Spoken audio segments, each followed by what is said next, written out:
আল্লাহর নবী রাহমাতাল লিল আলামিন উহুদের ময়দানে নিজের দান মোবারক শহীদ করে দিয়েছেন। শুধু একটাই কারণ ছিল, ইসলামকে প্রতিষ্ঠা করার জন্য, দ্বীনকে প্রতিষ্ঠা করার জন্য। আল্লাহর নবী রাহমাতাল লিল আলামিন কায়বারের প্রান্তরে আল্লাহর নবী রাহমাতাল লিল আলামিন যুদ্ধ করেছিলেন, কায়বারের ময়দানে গিয়েছিলেন। একমাত্র উদ্দেশ্য ছিল ইসলামকে প্রতিষ্ঠা করার জন্য, দ্বীনকে প্রতিষ্ঠা করার জন্য। কারণ আমার বাবারা, আমার ভাইয়েরা, এই কায়বারের প্রান্তরে যখন আল্লাহর নবী রাহমাতাল লিল আলামিনকে জৈনব বিনতে হারেসা নামক এক জৈনক ইহুদি আল্লাহর নবী রাহমাতাল লিল আলামিনকে কি করলো, একটা ছাগলের গোশতের মধ্যে বিষ মিশ্রিত করে আল্লাহর নবী রাহমাতাল লিল আলামিনের সামনে উপস্থাপন করলো। ডাক দিয়ে বলে, মুহাম্মদ, তোমার জন্য আমি খাবার নিয়ে এসেছি, গোশত বোনা নিয়ে এসেছি, ছাগলের মাংস। আপনি কে পেলেন? আল্লাহর নবী রাহমাতাল লিল আলামিন একটু যখন কে ফেললেন, কে ফেলার পর ওই গোশত থেকে জবাব আসতেছে, মুহাম্মদ, ইয়া রাসূলুল্লাহ, ইয়া হাবিবাল্লাহ, নবী গো, ও মায়ার নবী, দয়ার নবী, আপনি যে গোশত পান করতেছেন নবী গো, এই গোশতের মধ্যে তো বিষ মিশ্রিত আছে। আল্লাহর নবী রাহমাতাল লিল আলামিন তখন মহিলাকে ডাক দিয়ে বললেন, এ মহিলা, তুমি ওই গোশতের মধ্যে বিষ মিশ্রিত করে কেন এনেছেছ? আল্লাহর নবী রাহমাতাল লিল আলামিনের সামনে আরেকজন সাহাবী কি করলো? একজন সাহাবী গোশ মিশ্রিত এই গোশকে হযরতে বশির ইবনে বারা রাদিয়াল্লাহু তাআলা আনহু তিনিও একটু গোশ খেলেন। গোশ খাওয়ার সাথে সাথে সঙ্গে সঙ্গে ওই জায়গার মধ্যে তিনি শাহাদাত বরণ করলেন। ইন্না লিল্লাহি ওয়া ইন্না ইলাইহি রাজিউন। আল্লাহর নবীর কিছুই হলো না, আল্লাহর নবী সুস্থ আছেন। গোশ খাওয়ার পর, বিষ মিশ্রিত গোশ খাওয়ার পর ওই সাহাবী একটু গোশ পান করার সাথে সাথে এখানের মধ্যেই মারা গেল। আল্লাহর নবী ওই মহিলাকে ডাক দিয়ে বললেন, এ মহিলা, এই গোশতের মধ্যে বিষ মেশানোর কারণটা কি? ওই মহিলা ডাক দিয়ে বলতেছে, ও মুহাম্মদ, গোশ মেশানোর কারণ, গোশতের মধ্যে বিষ মেশানোর কারণ হলো, তুমি যদি সত্যি নবী হয়ে থাকো, তুমি যদি সত্যি নবী হয়ে থাকো, ওই বিষ তোমার কোনো ক্ষতি করতে পারবে না। আর যদি নবী না হোক, কোনো বাদশা হোক, তাহলে তুমি মারা যাইবা। মারা গেলে তোমার অত্যাচার থেকে মানুষ মুক্তি পাবে। তখন ওই নবী, ওই লোকটা ডাক দেয়া বলতেছে, বুঝেছি, আপনি আল্লাহর সত্য নবী, জবান করে বলুন সুবহানাল্লাহ। নবী তো বিষ যখন খাইলেন, তো কিন্তু আল্লাহর রাসূলের কোনো কিছুই হলো না। আল্লাহর রাসূলের যখন কোনো কিছুই হলো না, আল্লাহর নবী সাল্লাল্লাহু আলাইহি ওয়াসাল্লাম তখন ওই মহিলাকে মৃত্যুদণ্ড দিলেন। জোরে বলুন সুবহানাল্লাহ। ওই মহিলার মৃত্যু হয়ে গেল।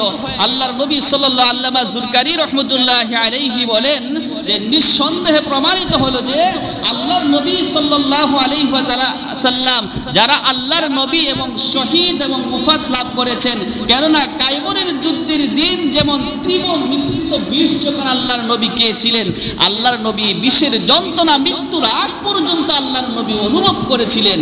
কারণ একদিকে বিষের যন্ত্রণা আল্লাহর নবী অনুভব করেছিলেন, কিন্তু আল্লাহর নবীজির মৃত্যু হয় না, ইন্তেকাল হয় না। কারণ আল্লাহ পাক রব্বুল আলামিন পবিত্র কোরআনুল কারীমের মধ্যে নবীকে ওয়াদা দিয়ে দিয়েছেন যে বিসমিল্লাহির রহমানির রহিম, আল্লাহু ইয়াসিমুকা মিনান নাস।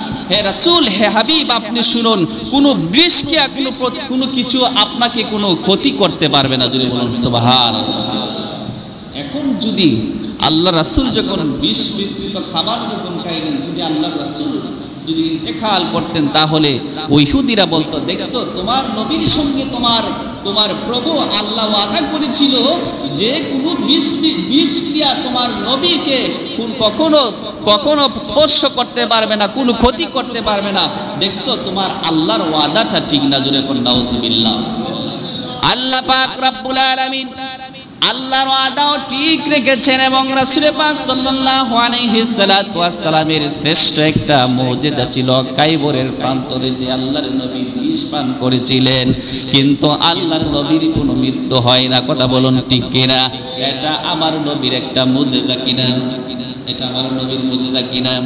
সেই জন্য আমার ভাবারা, আমার ভাইয়েরা, আল্লাহর নবী সাল্লাল্লাহু আলাইহি সাল্লাতু ওয়াস সালাম প্রমাণ হলো যে উভয় শাহাদাতের মধ্যে তাৎপর্য হলো যে আমার বাবার আবার ভাইয়েরা শাহাদাতের দ্বারা প্রকাশ পেয়ে গিয়েছে। কিন্তু আল্লাহর নবী সাল্লাল্লাহু আলাইহি ওয়াসাল্লাম ডাক দিয়ে বলেন, ইন্নাল হাসান ওয়াল হুসাইন হুমা রাইহানাতান মিনাদ দুনিয়া।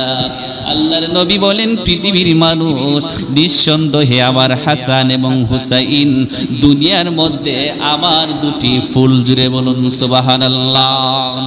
যেমনি বলেন কোন ফুল গাছ, যখন গাছ থেকে যখন ফুল যদি পেতে হয় তাহলে গাছের মূল শিকড় থাকতে হবে। কথা বলুন ঠিক কিনা? শিকড় থেকে ডাল পালা দিয়ে পশাকা দিয়ে তারপরে পাতা বাহির হয়ে তারপরে ফুল বাহির হবে। তেমনি ভাবে আমার নবী রাহমাতাল লিল আলামিন হচ্ছেন আহলে বায়াতের মূল শিকড়, আর শাখা পশাকা হচ্ছে হাদিস থেকে বোঝা যায় হযরতে হাসান আর হুসাইন। কথা বলুন ঠিক কিনা?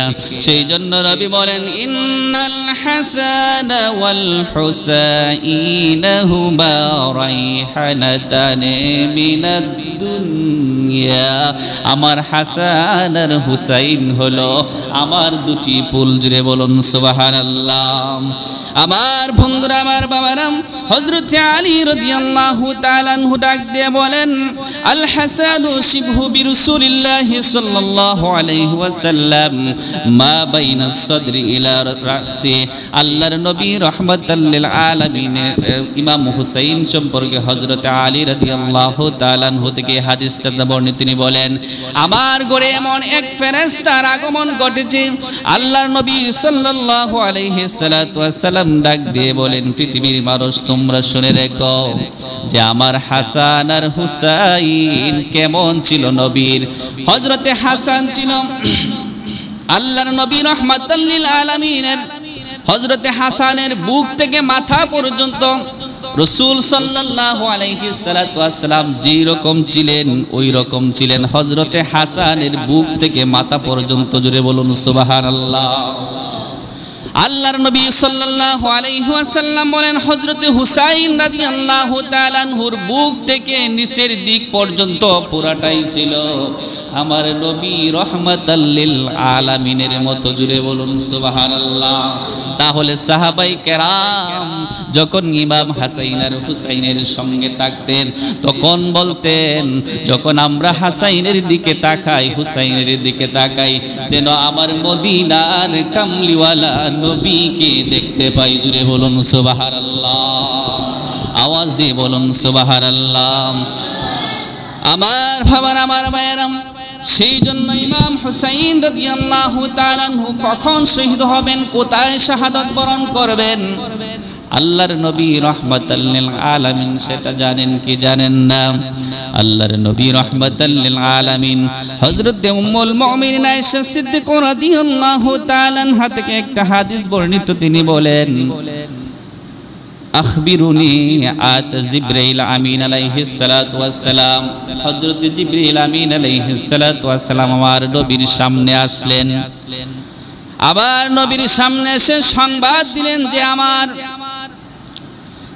আবার পরে আমার বেটা ইমাম হুসাইন রাদিয়াল্লাহু তাআলা আনহুকে কারবালার জমিনে কতল করা হবে। জিবরিল আমিন শুধু আমাকে এই কথা বলে যান নাই, জিবরিল আমিন আমাকে বলে গেলেন এবং এই জায়গার কিছু মাটি আমার হাতের মধ্যে দিয়ে দিলেন। তখন আল্লাহর নবী ডাক দিয়ে বলেন, পৃথিবীর মানুষ তোমরা শুনে রেখো, যেই মাটিটা যেখান থেকে দিয়েছিলেন জিবরিল আমিন বলেছিলেন, ওগো ইয়া রাসূলুল্লাহ নবী গো, আপনার উম্মতের মধ্য থেকে একদল মানুষ আপনার আপনার হুসাইনকে ওই জায়গার মধ্যে কতল করে দিলবে, ওই জায়গার মধ্যে শোয়া দিবে। আল্লাহর নবী রহমাতাল লিল আলামিনকে এই কবর আমার নবী জিকে আল্লাহ পাক আগেই জানায় দিছে। জুড়ে বলুন ঠিক কিনা? তাহলে বোঝা যায় আল্লাহর নবীর উম্মতির মধ্যে একদল মানুষ ইমাম হুসাইনকে শাহাদাত বরণ করে দিবে। তাহলে বোঝা যায় এই রকম মানুষ আজকাল সমাজের মধ্যে এখনো আছে কিনা নাই? যারা ইমাম হুসাইনকে শাহাদাত করেছিল তারা কি মুসলমান ছিল না কাফের ছিল? কথা বলুন, কি ছিল? তারাও কাফের ছিল না, কোনো কাফের ছিল না, কোনো ইহুদি নাসরা ছিল না, তারা ছিল মুসলমান।